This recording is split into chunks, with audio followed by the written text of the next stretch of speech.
امام قرطبي لیکلي دي دا روح المانی چې د خو خلقو اولاد ته به سپک نه ګوري، د خو خلقو تاسو چې دستاندار وای د خو خلقو اولاد ته به سپک نه ګوري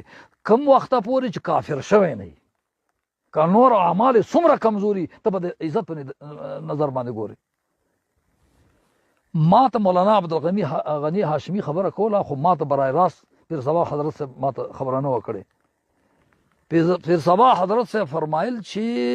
زمونږ په د پیر صباغ شریف کې یو شیعه دی خو سید دی، په ما باندې څه سحریات کول، وی د جمعې په شپه باندې یو څو غش مې د تصوف د لاندې ورته ویشتل،